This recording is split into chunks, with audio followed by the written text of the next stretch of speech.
ఈరోజు నేను చెప్పి ఇంకొక బ్రాంచ్ ఆఫ్ థియాలజీలోనికి సిస్టమాటిక్ థియాలజీలో మరొక విషయాన్ని గురించినటువంటి కొంత పరిచయాన్ని ఇచ్చి ఈ క్లాస్ని ముగిస్తాను.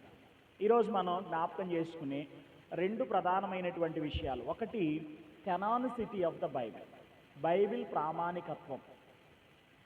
క్యానన్ అనే మాటలో నుండి కెనానిసిటీ అనే మాట ఉద్భవించింది.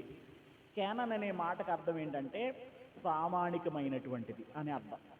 ప్రామాణికమైనటువంటిది. ఈ క్యానన్ అనేటటువంటిది గ్రీక్ పదమైనటువంటి కనోన్ అనే పదం నుండి తీసుకొని రాబడింది లేదా ఉద్భవించింది అని మనం జ్ఞాపకం చేసుకోవచ్చు. హెబ్రీ భాషలో ఖనే అనే పదంతో దీన్ని చెప్పడం జరిగింది. కనోన్ అనే మాటకు అర్థం ఏంటంటే కెనానిసిటీ అనే మాటలో ఉన్నటువంటి క్యానన్ అనే మాటకు అర్థం ఏంటంటే కొలబద్ద అని అర్థం. కొలబద్ద, కొలమానం లేదా కొలబద్ద అని అర్థం. పూర్వకాలంలో కొలవడానికి రెల్లును ఉపయోగించేటటువంటి వారు. సో అక్కడి నుంచి ఈ మాట అనేది తీసుకోవడం అనేది జరిగింది. లేఖనాలు ప్రామాణికమైనటువంటి గ్రంథాలు అని తెలియజేసినప్పుడు దేన్ని ఆధారంగా చేసుకొని బైబిల్లో ఉన్నటువంటి 66 గ్రంథాలను ప్రామాణికమైనటువంటి గ్రంథాలుగా ఎంచారు అనేదే ఈ సబ్జెక్ట్ లేకపోతే ఈ ప్రత్యేకమైనటువంటి టాపిక్ మనకు తెలియజేస్తున్నటువంటి అంశం. లేఖనముల ప్రామాణికత్వం అన్నప్పుడు పరిశుద్ధ బైబిల్ గ్రంథంలో ఉండదగినటువంటి పుస్తకాలను గురించినటువంటి వివరణ. ఎందుకు 66? పాత నిబంధనలో 39 గ్రంథాలు ఉన్నాయి, కొత్త నిబంధనలో 27 గ్రంథాలు ఉన్నాయి. మన అందరికీ కూడా తెలిసినటువంటి విషయమే. ఎందుకు 66 గ్రంథాలు మాత్రమే ప్రామాణికమైనటువంటి గ్రంథాలు? దేన్ని ఆధారంగా చేసుకొని బైబిల్లో ఇవి ఉండదగినటువంటి పుస్తకాలని నిర్ణయించారు? దీని వెనుక ఉన్నటువంటి మూలం ఏంటి అనేది ఈ టాపిక్లో మనం చూస్తాం. 66 పుస్తకాలు అనేవి మానవులు నిర్ణయించడం కాదు, కానీ దేవుడే నిర్ణయించాడు. దేవుడు నిర్ణయించినటువంటి దాన్ని సంఘం ఆమోదించింది అనేదే ఈ సబ్జెక్ట్ యొక్క ప్రధానమైనటువంటి అంశం అన్నమాట.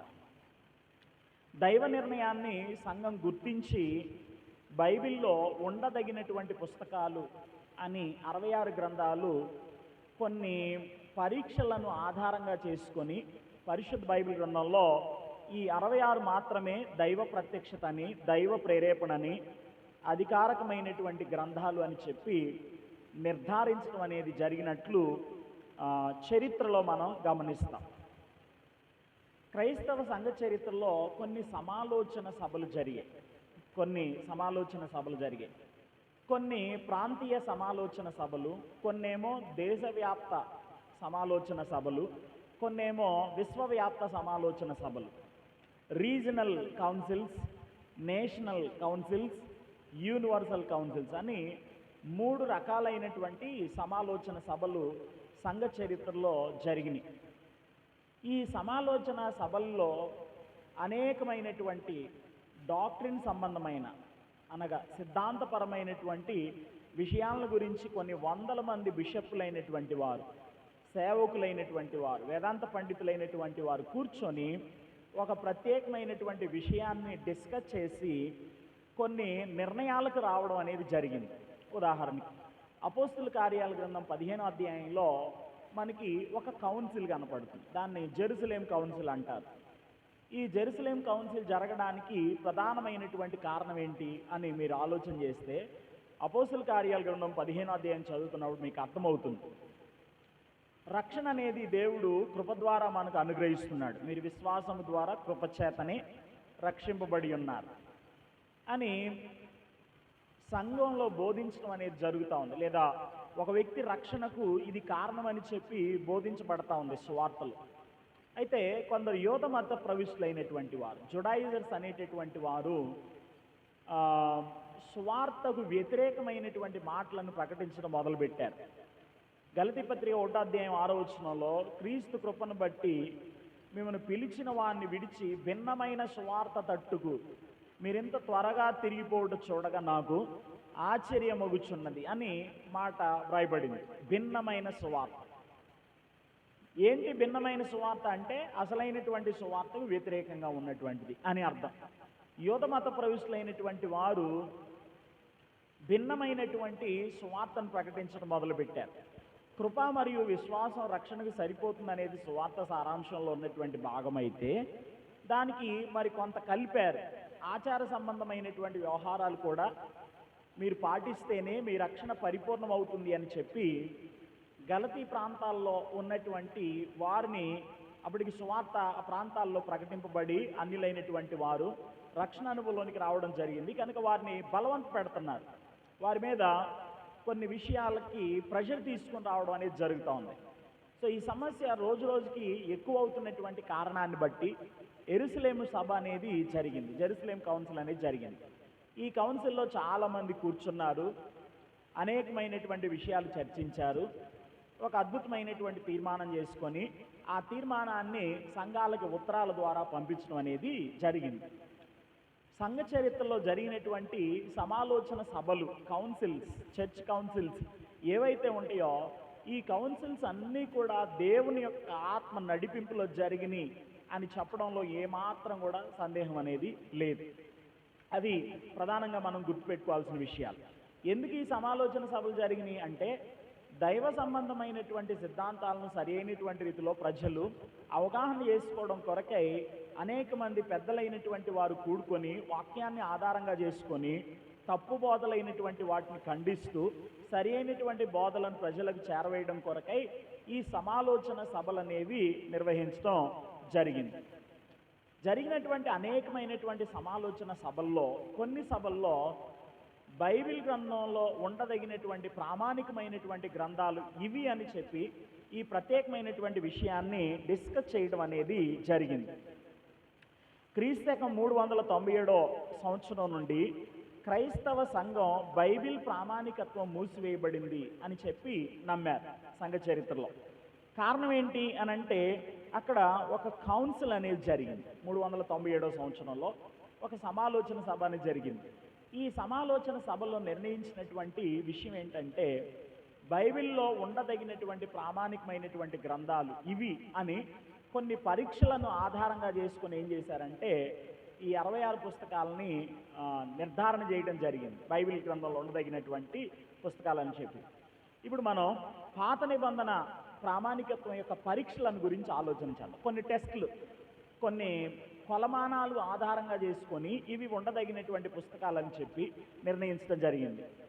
మొట్టమొదటి విషయం ఏంటయ్యా అంటే పాత నిబంధనలో ఉన్నటువంటి 39 పుస్తకాలు ఏవైతే ఉన్నాయో ఈ 39 పుస్తకాలు ఇవి ప్రామాణికమైనటువంటివి, ఇవి కొలబద్దకు సరిపోయేదగినటువంటి విధంగా ఉన్నవి అన్నప్పుడు తీసుకున్నటువంటి టెస్టులు ఏంటి అని మనం ఆలోచన చేస్తే 5 రకాలైనటువంటి విషయాలను ప్రాథమికంగా వారు ఆధారంగా చేసుకొని 39 పుస్తకాలను ప్రామాణికమైనటువంటి గ్రంథాలుగా చేర్చడం అనేది జరిగింది.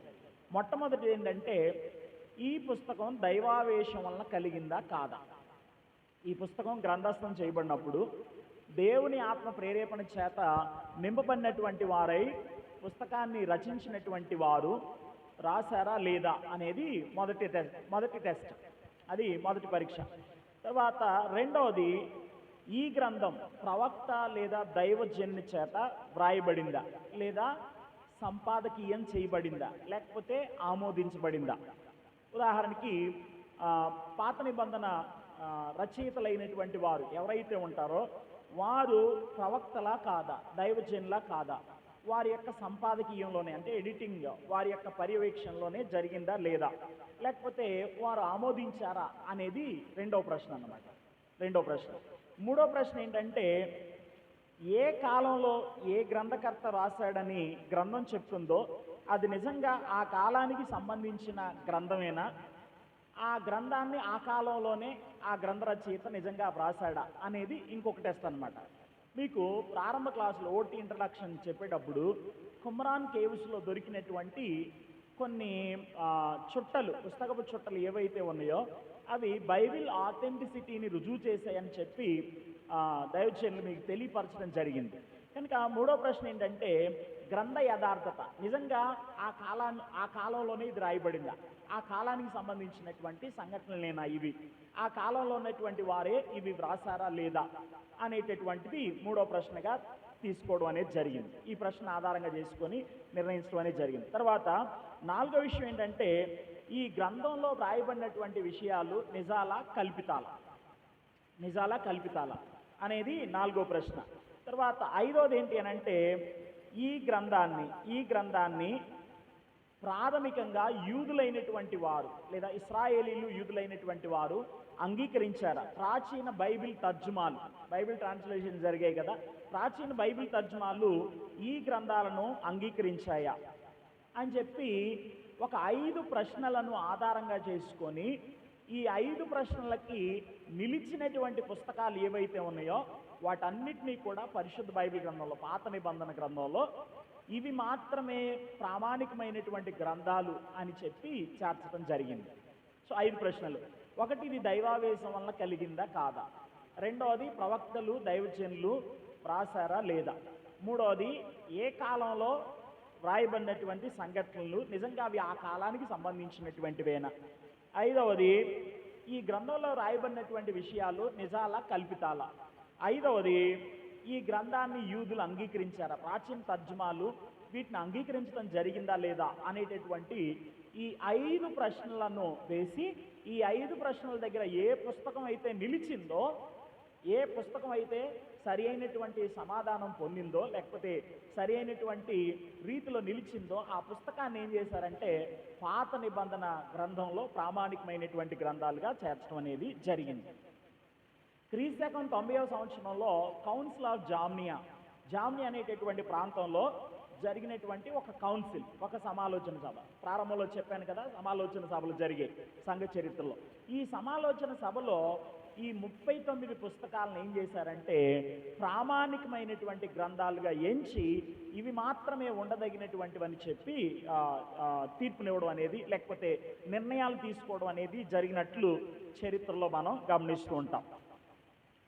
మనకి 66 గ్రంథాలు ఉన్నాయి కదా, మనం కలిగినటువంటి బైబిల్ ఏదైతే ఉందో అందులో 66 గ్రంథాలు ఉన్నాయి. బట్ కొన్ని శాఖలకు సంబంధించినటువంటి వారు 66 కంటే ఎక్కువైనటువంటి గ్రంథాలను కలిగి ఉన్నారు. 66 కంటే ఎక్కువైన గ్రంథాలను కలిగి ఉన్నారు.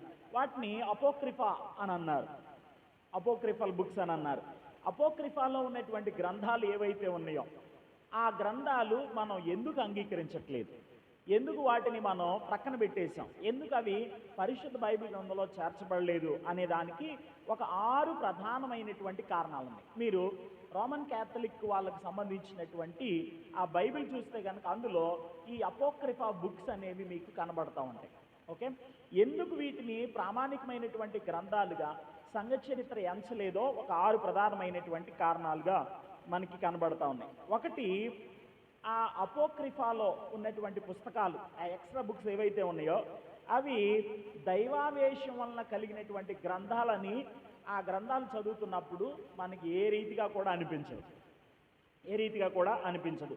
తర్వాత రెండవది, క్రొత్త నిబంధన 27 పుస్తకాల్లో ఏవైతే ఉన్నాయో ఈ 27 పుస్తకాల్లో ఎక్కడా కూడా అపోక్రిఫాకు సంబంధించినటువంటి విషయాలను ఉదహరించడం అనేది జరగలేదు. ప్రభు అయిన యేసుక్రీస్తు వారు కానీ అపోస్తులుడు కానీ వారు వ్రాసినటువంటి గ్రంథాల్లో ఈ అపోక్రిఫా గ్రంథాలని ఉదహరించలేదు, కోట్ చేయలేదు. అది రెండవ ప్రధానమైన విషయం. తర్వాత మూడవది ఏంటి అంటే క్రీస్తు అంగీకరించిన ప్రామాణికత్వంలో ఏ ఒక్క అపోక్రిఫా అనేది లేదు. క్రీస్తు అంగీకరించిన ప్రామాణికత్వ గ్రంథాలంటే ఏంటి అని అంటే పలు సందర్భాల్లో యేసుక్రీస్తు ప్రభువారు ధర్మశాస్త్రం, ప్రవక్తలు రాసినటువంటి గ్రంథాలను గురించి ఆయన ఉదహరించడం అనేది జరిగింది. నన్ను గురించి లేఖనాలు సాక్ష్యం ఇస్తున్నాయి అని యేసుక్రీస్తు ప్రభువారు ఆయా సందర్భాల్లో కొన్ని మాటలను ఉపయోగించినట్లు దేవుని వాక్యంలో మనం చదువుతాం. ఈ ఉదహరించబడినటువంటి ప్రామాణికమైనటువంటి గ్రంథాల్లో అపోక్రిఫాకు సంబంధించినటువంటి పుస్తకాలు ఒకటి కూడా లేవు.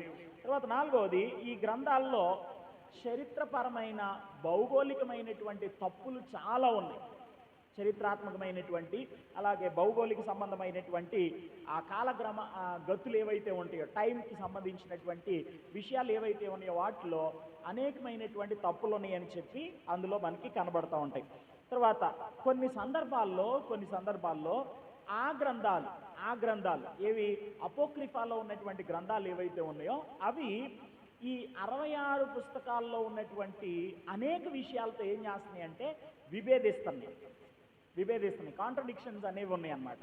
ఇప్పుడు మనకున్నటువంటి 66 పుస్తకాల్లో ఏ వచనం కూడా ఇంకొక వచనంతో ఏమవుదంటే కాంట్రడిక్షన్ అనేది లేదు, పరస్పర విరుద్ధమైనటువంటి స్వభావం అనేది లేదు.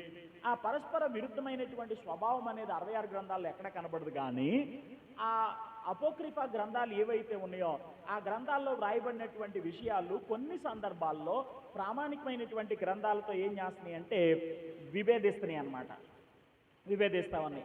ఈ అపోక్రిఫా గ్రంథాలు ఏవైతే ఉన్నాయో కౌన్సిల్ ఆఫ్ ట్రెంట్ అని 16వ శతాబ్దంలో ఒక కౌన్సిల్ అనేది జరిగిందనమాట. ఈ కౌన్సిల్లో క్యాథలిక్ మిషన్కి సంబంధించినటువంటి వారు ఏం చేశారంటే వాటిని ప్రామాణికమైనటువంటి గ్రంథాలు ఎంచారు. ఇది ఎప్పుడు జరిగింది? 16వ శతాబ్దంలో జరిగింది. అర్థమైందా? 16వ శతాబ్దం. కౌన్సిల్ ఆఫ్ జామ్నియా అనేది అంటే 90వ సంవత్సరంలో జామ్నియా అనేటటువంటి ప్రాంతంలో జరిగినటువంటి సమాలోచన సభలో 39 పుస్తకాలు ప్రామాణికమైనటువంటి గ్రంథాలను ఎంచి ఆ 39 పుస్తకాలను పాత నిబంధన లేఖనాల్లో చేర్చి ప్రామాణికమైనటువంటి గ్రంథాలుగా ఎంచి సుమారు 1500 సంవత్సరాల కాలం పాటు లేదా 1400 సంవత్సరాల కాలం పాటు 39 పుస్తకాలను ప్రామాణికమైనటువంటి గ్రంథాలుగా ఎంచితే 16వ శతాబ్దంలో జరిగినటువంటి కౌన్సిల్లో అంటే సుమారు ఒక 1500 సంవత్సరాల తర్వాత ఇంకొంచెం వెనక్కి వెళ్ళి మలాకి గ్రంథం తర్వాత రాయబడినాయి అన్నమాట. ఇవన్నీ కూడా ఈ అపోక్రిఫాలో ఉన్నటువంటి పుస్తకాలు ఏవైతే ఉన్నాయో అవన్నీ కూడా మలాకి గ్రంథం తర్వాత రాయబడినాయి. క్రీస్తు పూర్వం 3వ శతాబ్దంలో, క్రీస్తు పూర్వం 2వ శతాబ్దంలో రాయబడినటువంటి ఈ పుస్తకాలు అంటే సుమారు ఒక 1700 సంవత్సరాల తర్వాత రోమన్ క్యాథలిక్ మిషన్కి సంబంధించినటువంటి వారు ఒక కౌన్సిల్ ఏర్పాటు చేసి ఆ కౌన్సిల్లో అవి వ్రాయబడినటువంటి కొన్ని వందల సంవత్సరాలకు వాటిని ఏం చేశారంటే ప్రామాణికమైనటువంటి గ్రంథాలుగా అంగీకరించడం జరిగింది.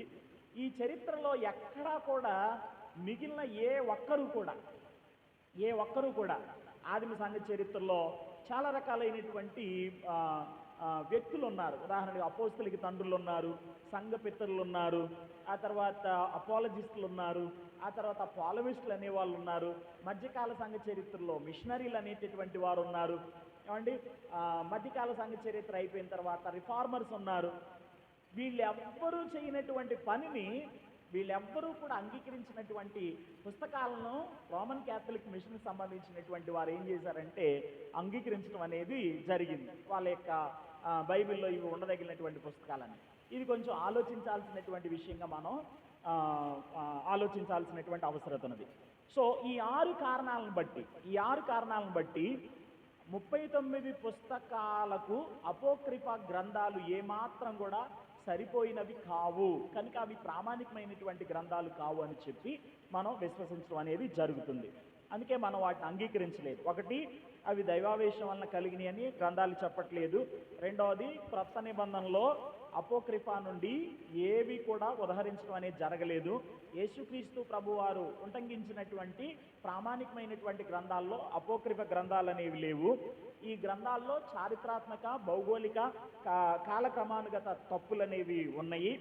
ఆ తర్వాత కొన్ని సందర్భాల్లో ఈ గ్రంథాల్లో ఉన్నటువంటి విషయాలు ప్రామాణికమైనటువంటి గ్రంథాలతో విభేదిస్తూ ఉన్నాయి. అన్నిటికంటే చిత్రమైన సంగతి ఏంటంటే 16వ శతాబ్దంలో రోమన్ క్యాథలిక్ వారు ఈ అపోక్రిఫాలో ఉన్నటువంటి పుస్తకాలు ఏవైతే ఉన్నాయో వాటిని అవి వ్రాయబడినటువంటి కొన్ని వందల సంవత్సరాలకు ప్రామాణికమైనటువంటి గ్రంథాలుగా తీసుకోవడం అనేది జరిగింది. కాబట్టి అపోక్రిఫా గ్రంథాలని మనం ప్రామాణికమైనటువంటి గ్రంథాలుగా ఏం చేయలేమంటే అంగీకరించలేము. ఇది పాత నిబంధన గ్రంథంలో ఉండదగినటువంటి 39 పుస్తకాల యొక్క ప్రామాణికతను గురించి వివరించేటటువంటి విషయం. ఓకే, సో 5 ప్రధానమైన విషయాలు. ఒకటి, ఇది దైవావేశం వల్ల కలిగిందా లేదా. 2, ఇందులో రాయబడినటువంటి విషయాలు ప్రవక్తలు, దైవజనులు దేవుని యొక్క ఆత్మ ప్రేరేపణ చేత నింపబడిన వారే రాశారా లేదా? ఇందులో వ్రాయబడినటువంటి విషయాలు నిజాలా కాదా? ఇందులో వ్రాయబడినటువంటి ఆ విషయాలు ఆ కాలానికి సంబంధించినటువంటి సంఘటనలేనా? ఇందులో వ్రాయబడినటువంటి విషయాలు యూదులు ప్రామాణికంగా అంగీకరిస్తున్నారా? ప్రాచీన తర్జుమాలు వీటిని అంగీకరిస్తున్నాయా అని ఈ 5 టెస్టులు ప్రతి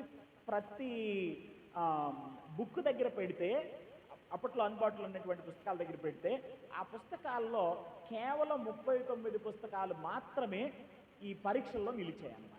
అందుకనే 39 పుస్తకాలను ప్రామాణికమైనటువంటి గ్రంథాలుగా ఎంచడం అనేది జరిగింది. ఇది పాత నిబంధన. ఇక క్రొత్త నిబంధనకు వస్తే, క్రొత్త నిబంధన గ్రంథం అంతా కూడా 50 సంవత్సరాల వ్యవధిలో వ్రాయబడినటువంటి గ్రంథం. 50 సంవత్సరాల వ్యవధిలో రాయబడినటువంటి గ్రంథం. యాకోబు రాసినటువంటి పత్రిక మొదటి పుస్తకం. క్రొత్త నిబంధన లేఖనాల్లో యాకోబు రాసినటువంటి పత్రిక మొదటి పుస్తకం. ఇది క్రీస్తకం అప్రాక్సిమేట్లీ 45వ సంవత్సరంలో వ్రాయబడినటువంటి గ్రంథం. చివరి గ్రంథం అయినటువంటి ప్రకటన గ్రంథం 95వ సంవత్సరంలో రాయబడింది. 95వ సంవత్సరంలో రాయబడింది. సో ఓవరాల్గా మనం టైంని క్యాలిక్యులేట్ చేసుకుంటే కనుక 50 సంవత్సరాల వ్యవధిలో క్రొత్త నిబంధన లేఖనాలు అనేవి వ్రాయబట్టం అనేది జరిగింది. 8 లేదా 9 మంది గ్రంథకర్తలు. హెబ్రీ పత్రిక ఎవరు రాశారనేది స్పష్టమైనటువంటి అవగాహన అనేది లేదు మనకి. కేవలం తెలుగు బైబిల్లో మాత్రమే మీరు అపోస్తుడైన పౌలు హెబ్రీలకు రాసినటువంటి పత్రికని చదువుతారు. ఇక ఇతర ఏ తర్జుమాల్లో కూడా చదవరు మీరు. దానికి కొన్ని కారణాలు ఉన్నాయి. ఇప్పుడు మనం అక్కడికి వెళ్ళి హెబ్రీ పత్రిక ఎవరు రాశారని మనం తీవ్రంగా ఆలోచించాల్సినటువంటి సమయం కాదు. కానీ 8 లేదా 9 మంది గ్రంథకర్తలు క్రొత్త నిబంధన లేఖనాలను రాశారు అని అనుకుంటే కనుక, క్రొత్త నిబంధన లేఖనాల యొక్క ప్రామాణికత ఏదైతే ఉంటుందో, ఆ 27 పుస్తకాల యొక్క ప్రామాణికత ఏదైతే ఉంటుందో, ఆ ప్రామాణికతకు దారి తీయడానికి కలిగినటువంటి పరిస్థితులను గురించి 1-2 మాటలు చెబుతాను. ఎందుకని క్రొత్త నిబంధన కెనానిసిటీ అనేది నిర్ణయించడం అనేది జరిగింది. క్రీస్తు శకం 2వ శతాబ్దంలో డైక్లీషియన్ అనేటటువంటి ఒక చక్రవర్తి ఉన్నాడు. డైక్లీషియన్ అనే చక్రవర్తి రోమా సామ్రాజ్యాన్ని పరిపాలించినటువంటి వాళ్ళల్లో ఈయన ఒక ఆయన అన్నమాట. ఈయన గ్రంథాల మీద, పరిశుద్ధ బైబిల్ గ్రంథం పుస్తకాల మీద దాడి చేయడం అనేది జరిగింది. అంటే బైబిల్ గ్రంథం లేకుండా చేయాలి అనేటటువంటి ప్రయత్నం ఇప్పుడేదో కొత్తగా వచ్చింది కాదు, అది ప్రారంభంలో ఉన్నటువంటి విషయమే. దీనికి ఆశ్చర్యపడాల్సినటువంటి అవసరం లేదు. మధ్యకాలంలో కొంతమంది బైబిల్ బ్యాన్ చేయాలి, బైబిల్ బ్యాన్ చేయాలని గొంతు చించుకొని అరిచేటటువంటి వారు చాలామంది లోకంలో మనకు కనబడుతూ ఉంటారు, సరి అయినటువంటి రీతిలో అవగాహన లేక. ఇది ఇప్పుడేదో కొత్తగా వచ్చింది కాదు, ప్రారంభం నుండి ఉంది. 2వ శతాబ్దం నుండి క్రొత్త నిబంధన లేదా పాత నిబంధన లేఖనాలు ఏవైతే ఉంటాయో ఆ లేఖనాల్లో వ్రాయబడినటువంటి సంగతులు తీసేయాలి, లేకపోతే వాటిని ధ్వంసం చేయాలి అని చెప్పి డైక్లీషియన్ అనేటటువంటి చక్రవర్తి ఏం చేశాడంటే పుస్తకాల మీద దాడి చేశాడనమాట. పుస్తకాల మీద, ప్రార్థనా స్థలాల మీద, మందిరాల మీద ఆయన దాడి చేయడం అనేది జరిగింది. కాబట్టి ఇది ఒక ప్రధానమైనటువంటి కారణంగా ఉంది. లేఖనాలను మనం ఒక ప్రామాణికమైనటువంటి రీతిలో ఇవి ప్రామాణిక గ్రంథాలను చెప్పి వాటిని ప్రిజర్వ్ చేయడం కోసం ఏం చేశారంటే జాగ్రత్తగా క్రొత్త నిబంధన కెనానిసిటీ అనేది దాని కొరకే ప్రజలను ప్రేరేపించినట్లు లేదా పురికొల్పినట్లు ఒక సభ జరిగినట్లుగా చరిత్రలో మనం గమనిస్తూ ఉంటాం. అయితే ఇంకొక ప్రధానమైనటువంటి కారణం ఏంటంటే ఆదిమ సంఘంలో 2 భయంకరమైనటువంటి తప్పువాదులు సంఘ విశ్వాసులను కలవరపెట్టాయి. ఒకటి గ్నాస్టిసిజం అనేటటువంటి బోధ, రెండవది మార్షియనిజం అనేటటువంటి బోధ. వీళ్ళు దేవుని వాక్యానికి వ్యతిరేకమైనటువంటి విషయాలను ప్రజల మధ్య ప్రకటిస్తూ చాలా కలవరపెట్టేటటువంటి వారుగా ఉన్నారు. ఇంకొకటి ఏరియన్ క్రిస్టియానిటీ అనేటటువంటిది ఇంకొకటి వచ్చింది. అంటే ఏరియస్ అనేటటువంటి వ్యక్తి చేస్తున్నటువంటి బోధనలను ఆధారంగా చేసుకొని అనేక మంది విశ్వాసులైనటువంటి వారు విశ్వాసాలు ఏమవుతున్నారంటే చెదిరిపోతూ ఉన్నారు. చరిత్రలో వ్రాయబడినటువంటి సంగతి ఏంటి అని అంటే ఏరియన్ క్రిస్టియానిటీ అనే ఒక ప్రత్యేకమైనటువంటి గుంపు ఏర్పడడానికి తను చేసినటువంటి టీచింగ్ ఏదైతే ఉందో అది ఒక ప్రధానమైనటువంటి కారణంగా మనకి కనబడుతూ ఉంది. సో రెండు రకాలైనటువంటి వ్యతిరేకతలు, ఒకటేమో చక్రవర్తి బహిరంగంగా అంటే బయట నుండి ఎక్స్టర్నల్గా క్రైస్తవ మత విశ్వాసానికి లేదా క్రైస్తవ్యానికి సంబంధించినటువంటి వాటి మీద దాడి చేస్తూ ఉన్నాడు. ఇంకొకటేమో ఇంటర్నల్గా అంటే తప్పు బోధలైనటువంటివి ఏవైతే ఉన్నాయో అవి క్రైస్తవ్యాన్ని దెబ్బతీసేటటువంటి పరిస్థితుల్లోనికి, క్రైస్తవ విశ్వాసులను వారి యొక్క విశ్వాసంలో నుండి దిగజార్చేటటువంటి ప్రయత్నాలు చేస్తున్నటువంటి కారణాన్ని బట్టి పెద్దలైనటువంటి వారు యోచించి ఏం చేశారంటే బైబిల్లో ఉండదగినటువంటి ప్రామాణికమైనటువంటి క్రొత్త నిబంధన గ్రంథాలు ఏవి అని చెప్పి నిర్ణయం తీసుకోవడానికి అడుగులు ముందుకు వేసి మళ్ళీ ఏం చేశారంటే క్రొత్త నిబంధన పుస్తకాలు ప్రభువైన యేసుక్రీస్తు వారి తర్వాత రాయబడినటువంటి గ్రంథాలు ఏవైతే ఉన్నాయో వాటన్నిటినీ కూడా పరిగణనలోకి తీసుకొని ఏవి పరిశుద్ధ గ్రంథంలో ఉండదగినటువంటి పుస్తకాలు అనడానికి మళ్ళీ కొన్ని టెస్టులు పెట్టారన్నమాట. కొంత క్రైటీరియా అనేది నిర్ణయించడం జరిగింది. కొన్ని ప్రశ్నలు వేశారు. ఆ ప్రశ్నల్లో నిలిచినటువంటి గ్రంథాలు ఏవైతే ఉన్నాయో ఆ 27 గ్రంథాలను ఏం చేశారంటే పరిశుద్ధ బైబిల్ గ్రంథంలో చేర్చడం అనేది జరిగిందనమాట. పరిశుద్ధ బైబిల్ గ్రంథంలో చేర్చడం అనేది జరిగింది. కొన్ని పరీక్షలు, మనం పాత నిబంధన ప్రామాణికత్వాన్ని గురించి మాట్లాడుకున్నట్లే కొత్త నిబంధన ప్రామాణికత్వానికి ఆధారమైనటువంటి కొన్ని ప్రశ్నలు ఏంటి అంటే, మొట్టమొదటిది, ఈ గ్రంథము అపోస్తులుడు లేదా ప్రవక్త చేత వ్రాయబడిందా లేదా వారి చేత మంజూరు చేయబడిందా? ఇక్కడ విషయాన్ని చెబుతాను. యేసుక్రీస్తు ప్రభు వారిని గురించి కొన్ని వేల సువార్తలు ఉన్నాయి, అర్థమైందండి, కొన్ని వేల సువార్తలు ఉన్నాయి. కానీ పరిశుద్ధ బైబిల్ గ్రంథంలో మనకి 4 మాత్రమే అందుబాటులో ఉన్నాయి కదా. మత్తయి, మార్కు, లూకా, యోహాను అనే 4 సువార్తలు మాత్రమే అందుబాటులో ఉన్నాయి. కొన్ని వేల సువార్తలు ప్రభు అయినటువంటి యేసుక్రీస్తు వారిని గురించి నాటి దినాల్లో ఉన్నటువంటి వారు వ్రాసినటువంటి పరిస్థితి ఉండగా ఈ 4 మాత్రమే ఎందుకు పరిశుద్ధ బైబిల్ గ్రంథంలో ఉండదగినటువంటి పుస్తకాలుగా నిర్ణయించారు అని అంటే, పెట్టినటువంటి 5 పరీక్షల్లో ఈ 4 పుస్తకాలు మాత్రమే నెగ్గినాయి అన్నమాట. మనకు అర్థమయ్యే భాషలో చెప్పుకోవాలి అని అంటే కనుక మొట్టమొదటి ప్రశ్న ఏంటంటే, ఈ గ్రంథం అపోస్తులుడి చేత వ్రాయబడిందా లేదా, లేదా అపోస్తులుడి చేత మంజూరు చేయబడిందా లేదా? ఉదాహరణకి మార్క్స్ వార్త మీరు తీసుకున్నారనుకోండి, మార్క్ అపోస్తులుడు కాదు. జాన్ మార్క్ అనేటటువంటి యోహానను మారు పేరు కలిగినటువంటి మార్క్ అనేటటువంటి వ్యక్తి ఒక అపోస్తులుడు కాదు. కానీ పేతురు డిక్టేట్ చేస్తే మార్కు సువార్తను రాయడం జరిగిందనమాట. డిక్టేట్ చేయడం అంటే యేసుక్రీస్తు ప్రభువుని వారిని గురించినటువంటి సంగతులు తెలియపరుస్తుండగా మార్కు ఆయన జీవితాన్ని గురించి రాసినట్లు ఆథర్షిప్ని గురించి మాట్లాడుకునేటప్పుడు, మార్క్స్ వార్త రచయితను గురించి మాట్లాడుకునేటప్పుడు మన విషయాలన్నీ కూడా చర్చించుకుంటాం. సో మొదటి ప్రశ్న ఏంటి, ఈ గ్రంథం అపోస్తులుడి చేత వ్రాయబడిందా లేదా, లేదా ప్రవక్త చేత వ్రాయబడిందా లేదా, మంజూరు చేయబడిందా లేదా అనేది మొదటి ప్రశ్న. రెండవది, ఈ గ్రంథం విస్తృతంగా పంపిణీ చేయబడిందా లేదా, వైడ్ సర్క్యులేషన్ అంటారు.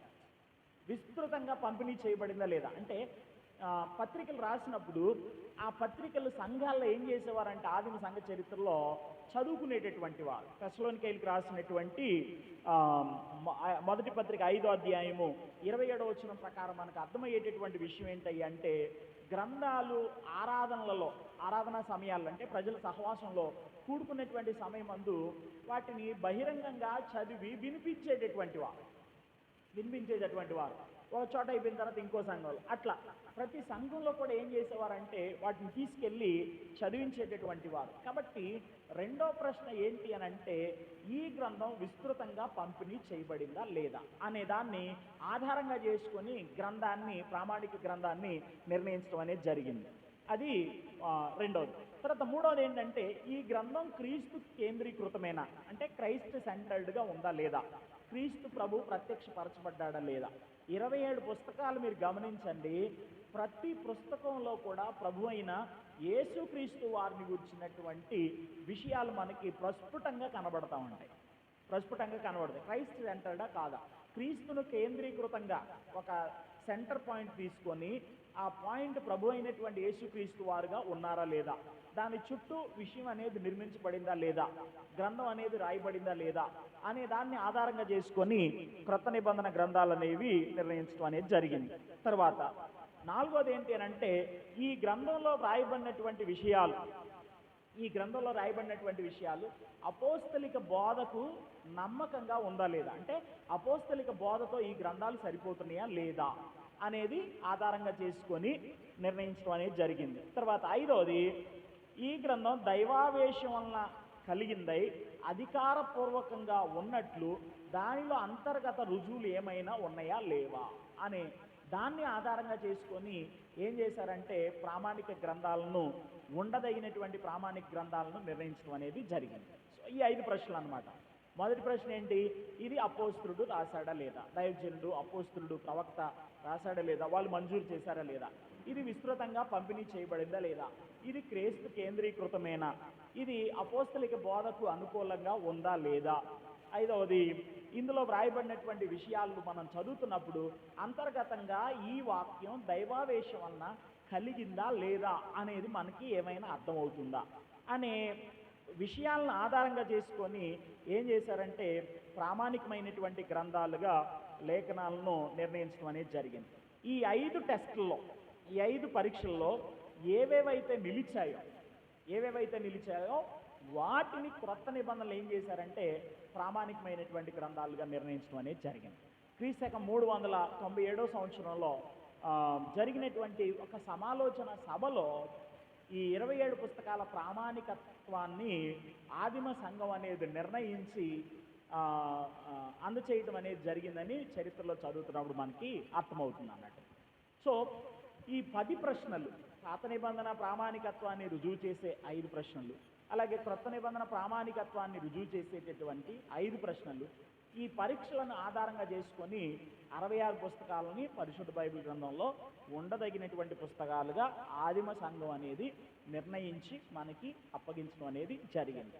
ఇంకా చరిత్రకు భిన్నంగా మనం ఎప్పుడు కూడా ఏం చేయొద్దంటే ఆలోచన చేయొద్దు. వాళ్ళు నిర్ణయించారు, వాళ్ళేం తెలివి తక్కువ వాళ్ళు కాదు కదా, దేవుని యొక్క ఆత్మ ప్రేరేపణ చేత నింపబడినటువంటి వారై ఒక సమాలోచన సభగా కూడుకొని ఇన్ని ప్రశ్నలు వేసి ఈ ప్రశ్నలన్నింటినీ ఆధారంగా చేసుకొని ఇది దేవుని వాక్యం అని వారు నిర్ణయించి మనకు అందించినప్పుడు వాటిని మనం ప్రామాణికమైనటువంటి గ్రంథాలుగా ఎంచి అందులో ఉన్నటువంటి వాక్యాన్ని బట్టి మనం మేలు పొందాల్సినటువంటి అవసరత ఉన్నదని ఈ కెనానిసిటీ ఆఫ్ ద బైబిల్ అనేటటువంటి విషయం ద్వారా మనకి స్పష్టంగా అర్థమవుతుంది. ప్రత్యక్షతలో పొరపాటు చేయని దేవుడు, ప్రేరేపణలో పొరపాటు చేయని దేవుడు, వాక్యాన్ని తప్పులు లేకుండా రాయించడంలో పొరపాటు చేయనటువంటి దేవుడు, ఓకే, వాక్యాన్ని అధికారకంగా ఉంచేటటువంటి విషయంలో పొరపాటు చేయనటువంటి దేవుడు, కెనానిసిటీలో కూడా ఆయన ఏ పొరపాటు చేయడు అనేది మనం జ్ఞాపకం ఉంచుకోవాలి. బైబిల్ గ్రంథ ప్రామాణికతను రుజువుపరిచేటటువంటి క్రమంలో విన్నారు కదా, బైబిల్ గ్రంథ ప్రామాణికతను రుజువుపరిచేటటువంటి క్రమంలో దేవుడు ఏ విధమైనటువంటి మిస్టేక్ చేయడు. నేను అంటాను ఇది కూడా under the guidance of holy స్పిరిటే జరిగింది.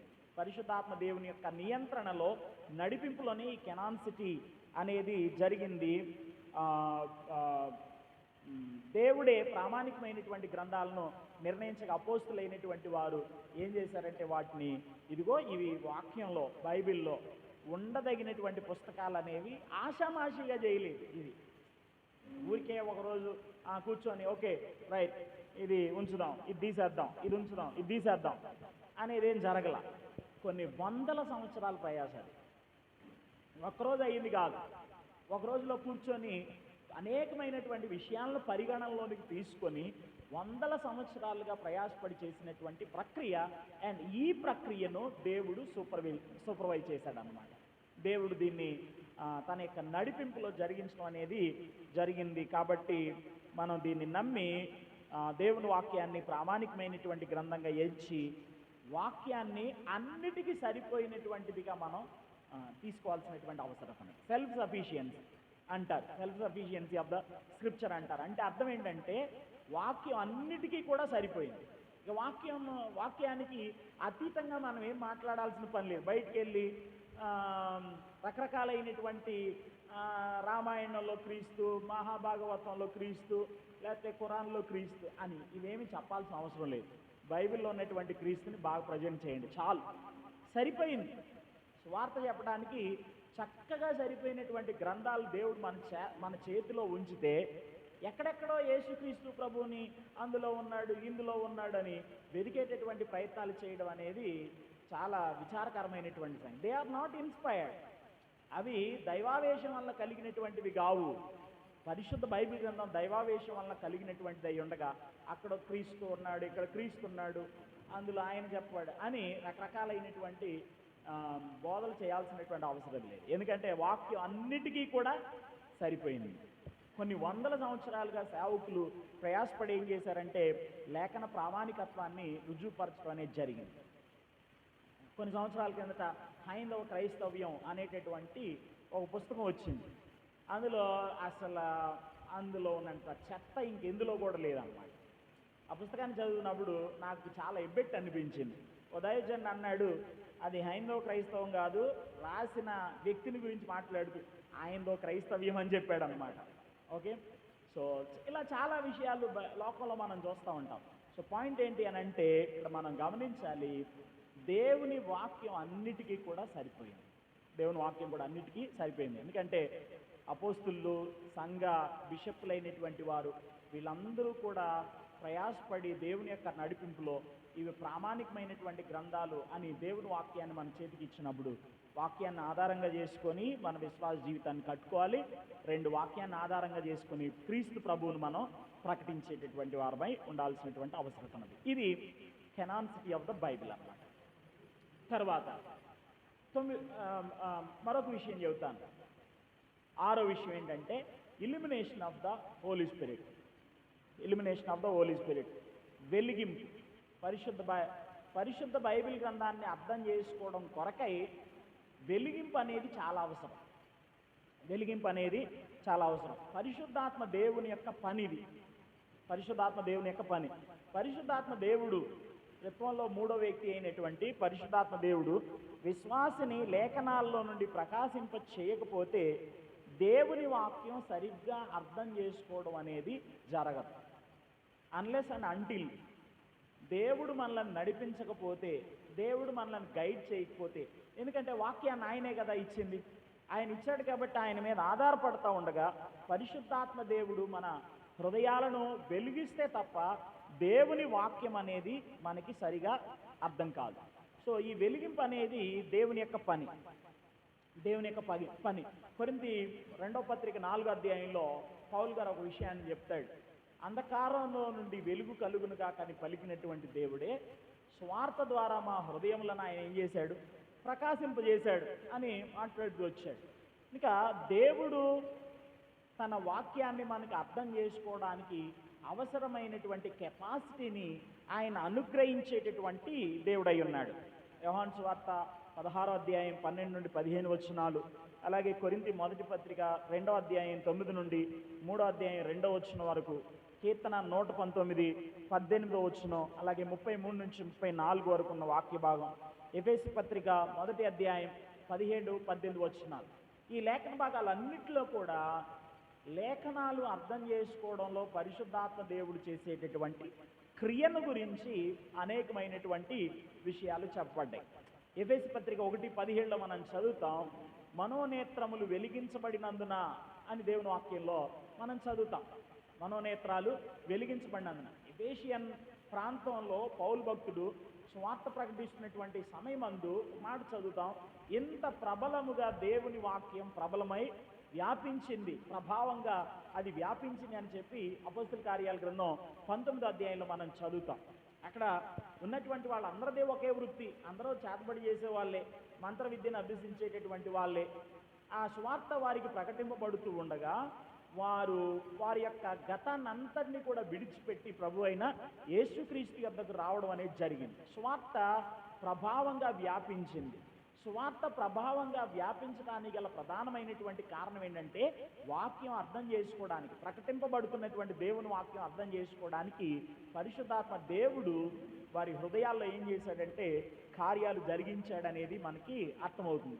వారి యొక్క మనోనేత్రాలు వెలిగించబడ్డాయి, నేత్రాలు తెరవబడ్డాయి. నీ ధర్మశాస్త్రమునందు ఆశ్చర్యకరమైన సంగతులను చూచినట్లు నా కన్నులు తెరువమని భక్తుడు ప్రార్థించినట్లు మనోనేత్రాలు తెరిచి దేవుడు వారికి వాక్యం అర్థమయ్యేటట్లు చేయగా వాక్యం వారి జీవితాల్లో చాలా ప్రభావవంతంగా పనిచేసింది అనేది వాక్యంలో మనం చదివేటటువంటి విషయం.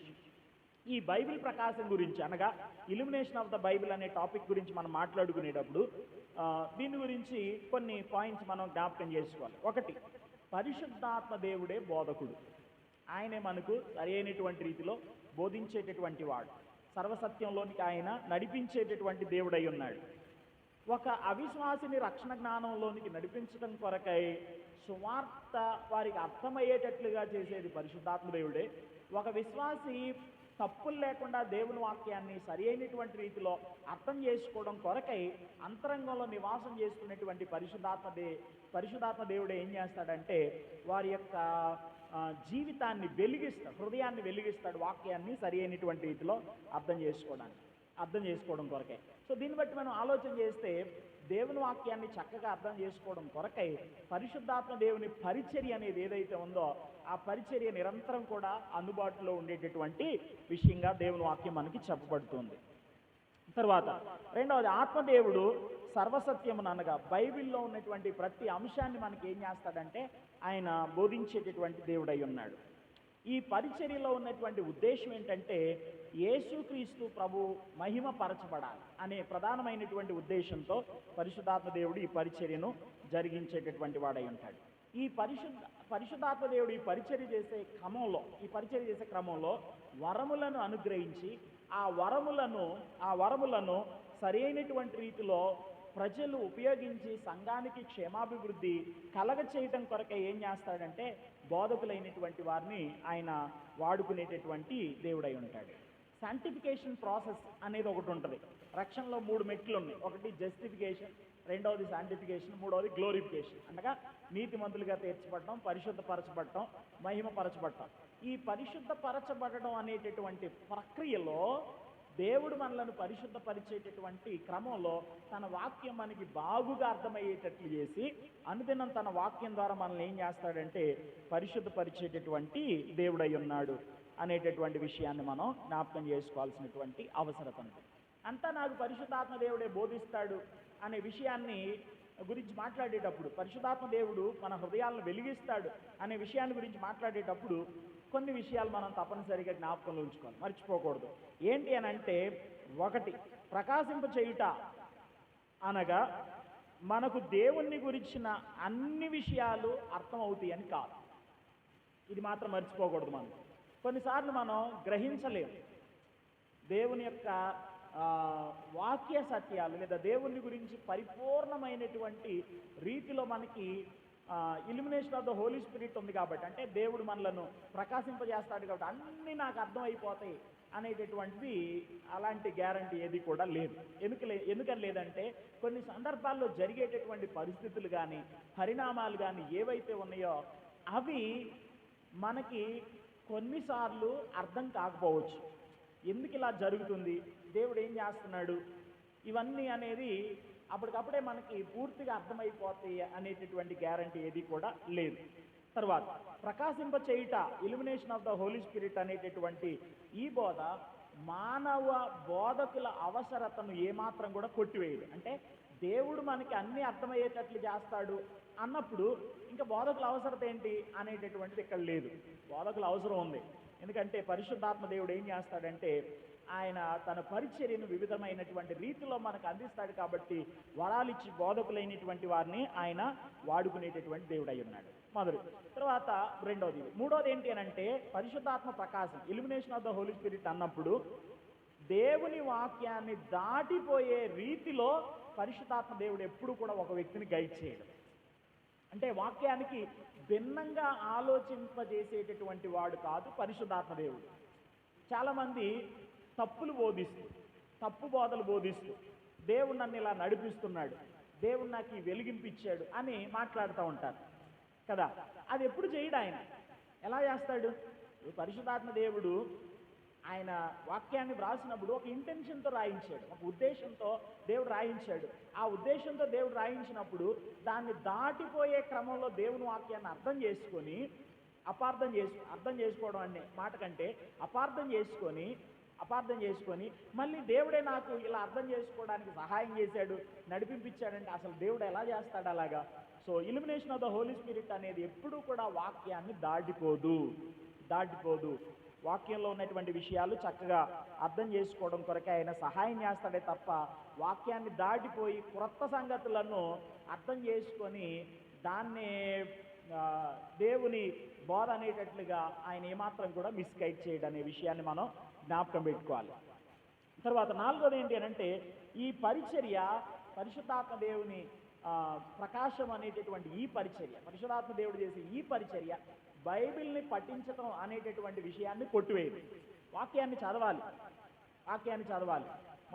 మత్తయి సువార్త 10వ అధ్యాయంలో యేసుక్రీస్తు ప్రభువారు తన శిష్యులను పంపిస్తున్నప్పుడు వారితో ఇలా చెప్పాడు, ఆ క్షణంలో మీరేం బోధించాలో ఆయనే మీకు తెలియపరుస్తాడు, కనుక మీరేం కంగారు పడమాకండి అనేటటువంటి ఒక విషయాన్ని తీసుకొని చాలామంది ఏమని అంటారంటే, నేను ఏం బోధించాలో ఆ టయానికి దేవుడు తెలియజేస్తాడు కాబట్టి నేను పఠించాల్సినటువంటి అవసరం లేదు, నేను నిలబడితే చాలు పరిశుద్ధాత్మ దేవుడు నాకు అవసరమైనటువంటి దాన్ని అనుగ్రహిస్తాడు అని వాక్యాన్ని తప్పుగా అర్థం చేసుకొని బైబిల్ని చాలామంది ఏం చేయరంటే స్టడీ చేయరు.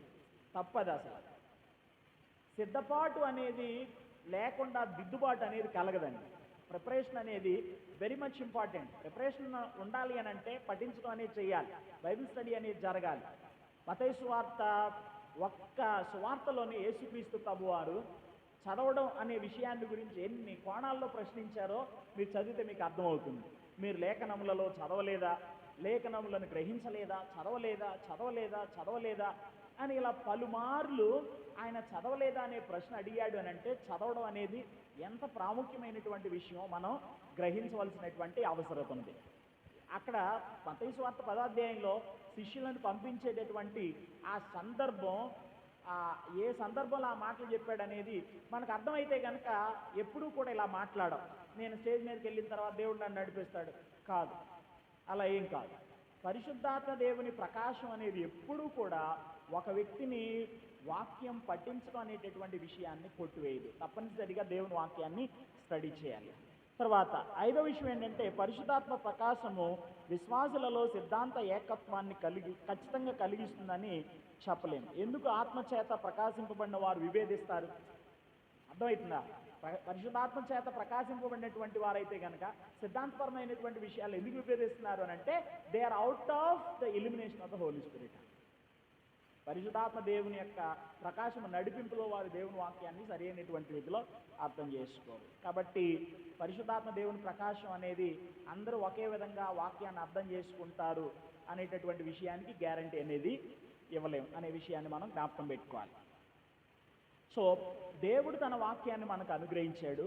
ఆ వాక్యాన్ని మనం అర్థం చేసుకోవడానికి ఆయనే మనకు సహాయం చేసేటటువంటి దేవుడై ఉన్నాడు. ఇది illumination of the Holi Spirit అన్నమాట. ఇంకా మరో టాపిక్ ఉంది, ఇంటర్ప్రిటేషన్ ఆఫ్ ద బైబిల్. అది మనం సవిస్తరంగా మొదటి పుస్తకంలో చూసాం కాబట్టి ఇక దాని గురించి నేను వేరే ఎక్కువగా ఏం మాట్లాడేటటువంటి ప్రయత్నం చేయలేదు. సమాప్తి చేద్దాం. గడిచిన 2-3 వారాల్లో బిబ్లియాలజీ గురించి మనం జ్ఞాపకం చేసుకునేటప్పుడు 6 ప్రధానమైన విషయాలు చదవడం అనేది జరిగింది. 6 ప్రధానమైన విషయాలు. మొదటిది, దేవుడు తన ప్రత్యక్షతనిచ్చాడు. దేవుణ్ణి గురించి, ఆయన చిత్తాన్ని గురించి, ఆయన ప్రణాళికలను గురించి దేవుడే మనుషులకు ప్రత్యక్షపరిచాడు. ఎందుకంటే తనకు తానుగా దేవుణ్ణి గురించి కానీ ఆయన ప్రణాళికలను గురించి కానీ తెలుసుకోవడం ఏ మనిషికి కూడా సాధ్యమయ్యేటటువంటి పని కాదు. కనుక దేవుడే ఇనిషియేట్ తీసుకున్నాడు. దేవుడు ఇనిషియేట్ తీసుకొని తనను గురించి మనం ఏదైతే తెలుసుకోవాలి అని అనుకుంటున్నాడో అది దేవుడు తెలియపరచడం కొరకై 2 రీతులుగా తనను తాను ప్రత్యక్షపరుచుకున్నాడు. ఒకటి తన పనుల ద్వారా, 2 తన మాటల ద్వారా. దాన్నే మనం వేదాంత పరిభాషలో మాట్లాడితే జనరల్ రెవల్యూషన్, సాధారణ ప్రత్యక్షత. రెండవది సాటి లేనటువంటి ప్రత్యక్షత. తన క్రియల్లో దేవుడు కొన్ని ప్రత్యక్షపరిచాడు, తన మాటల్లో దేవుడు కొన్ని ప్రత్యక్షపరిచాడు. ఇది వాక్య ప్రత్యక్షత. మరుగు చేయబడిన ప్రతి విషయాన్ని దేవుడు బయలుపరిచాడు. మరుగు చేయబడిన దాన్ని దేవుడు మనిషికి బహిర్గతం చేశాడు. అది రెవల్యూషన్. దేవుడిచ్చినటువంటి రెవల్యూషన్ని తర్వాత తరాల్లో ఉన్నటువంటి వారు చదువుకొని దేవుని గురించి, ఆయన కార్యాల గురించి, ఆయన ప్రణాళికల గురించి తెలుసుకోవడం కొరకై దేవుడు యోచించాడు గనుక, అంటే అన్ని కాలాల్లో దేవుడు అందరితో డైరెక్ట్గా మాట్లాడేటటువంటి పరిస్థితులు ఉండవు కనుక వాక్యం ద్వారా దేవుడు అనగా దేవుడిచ్చినటువంటి ప్రత్యక్షతను నమోదు చేస్తే ఆ నమోదు చేయబడినటువంటి వాక్య ప్రత్యక్షత తర్వాత తరాల్లో వారికి ఆశీర్వాదకరంగా ఉంటుందని దేవుడు ఎంచి తన యొక్క ఆత్మ నడిపింపు చేత కొందరిని ప్రేరేపించి ఏం చేశాడంటే ఇచ్చిన ప్రత్యక్షతను నమోదు చేసేటటువంటి క్రియను దేవుడు జరిగించాడనమాట. దాన్ని ఇన్స్పిరేషన్ అన్నాం. సో ప్రత్యక్షతను దేవుడే గైడ్ చేసి వ్రాయించాడు కనుక అది పొరపాట్లు లేనిదిగా ఉంది, తప్పులు లేనిదిగా ఉంది, నిర్దోషమైనదిగా దేవుని వాక్యం అనేది ఉన్నది. నిర్దోషమైనటువంటిదిగా దేవుని వాక్యం ఉన్నదని తెలియపరిచే సిద్ధాంతం ఏంటంటే ద ఇన్నరెన్సీ ఆఫ్ ద బైబిల్. ఇన్నరెన్సీ అనేది మళ్ళీ ట్రాన్స్లేషన్లకు వర్తించదు. ఎందుకంటే ట్రాన్స్లేషన్స్లో చాలా మిస్టేక్స్ ఉంటాయి. కాపీ చేసేటప్పుడు మిస్టేక్స్ అనేవి జరుగుతూ ఉంటాయి. డిక్టేట్ చేసేటప్పుడు మీరందరూ ఒకే రకంగా రాయాలని రుజువు ఏమి లేదు. ఇప్పుడు మీకు ఒక చిన్న పారాగ్రాఫ్ మీకు తెలియపరిస్తే కనుక రాయండి నేను చెప్తానంటే కనుక తీసుకున్న తర్వాత ఎన్ని తప్పులు ఉంటాయో నేను ఇంకా ఎంచాల్సినటువంటి పరిస్థితి ఏర్పడుతుంది అనమాట. డిక్టేట్ చేసే క్రమంలో కాపీ చేసుకునేటప్పుడు అంటే చెప్పేటప్పుడు రాసుకునేటప్పుడు తప్పులు అనేవి ఉద్భవించడం అనేది ఏ విధంగా జరుగుతుందో ఒక కాపీ నుండి ఇంకో కాపీకి దేవుని వాక్యాన్ని రాస్తున్నప్పుడు సాధారణమైనటువంటి తప్పులు జరిగాయి. పొరపాటుగానో లేకపోతే కావాలనో పోయిన వారం నేను మీకు చెప్పాను ఒక ఉదాహరణ, తప్పులు అనేవి జరిగాయి. కాబట్టి ఇన్నరెన్సీ ఆఫ్ ద బైబిల్ అనేది కేవలం ఆటోగ్రాఫ్స్ మాత్రమే పరిమితం. అంటే ప్రాథమికంగా దేవుడు రాయించినటువంటి ఆ ప్రాథమిక రచయితలు ఎవరైతే ఉంటారో వాళ్ళ వరకు మాత్రమే ఇన్నరెన్సీ అనేది పరిమితం.